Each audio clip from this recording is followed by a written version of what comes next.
அது ஒரு அழகான குட்டி கிராமம். அந்த கிராமத்துல கோடை வெயில் ஆரம்பிச்சது.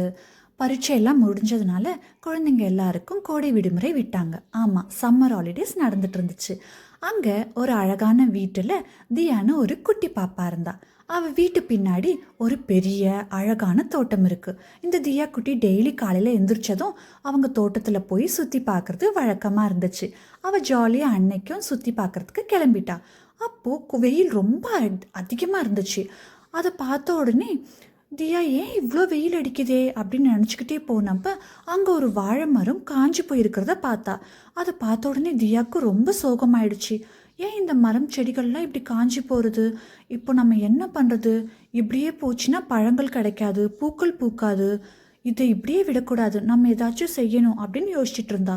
அப்போது அங்கே நிறைய பறவைகளும் அணிலும் இருக்கிறத பார்த்தா.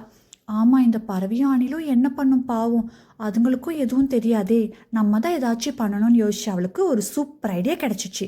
ஆமாம், அவள் வீட்டுக்குள்ளே போய் குட்டி பானையில் கொஞ்சம் தண்ணி சேகரித்து கொண்டு வந்தா. இதே போல் கொஞ்சம் கொஞ்சமாக தண்ணி கொண்டு வந்து வாழை மரத்துக்கு ஊற்ற ஆரம்பித்தா. இதே டெய்லி அவள் செஞ்சுட்டே வந்தா. அப்போது ஒரு நாள் பார்க்கும்போது வாழை மரம் பச்சை பசேல்னு துளுக்க ஆரம்பிச்சிடுச்சு. ஆமாம், அதில் காயும் காய்க்க ஆரம்பிச்சுது. கொஞ்ச நாட்களில் அந்த காய் பழமாகவும் மாறுச்சு. இதை பார்த்த தியா குட்டிக்கு ரொம்ப ரொம்ப ஹாப்பி ஆயிடுச்சு.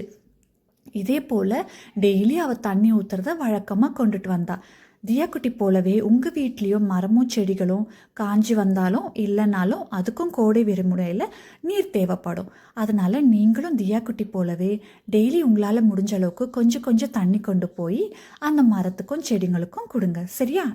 நெக்ஸ்ட் நல்ல ஸ்டோரியோட வரேன். பாய்.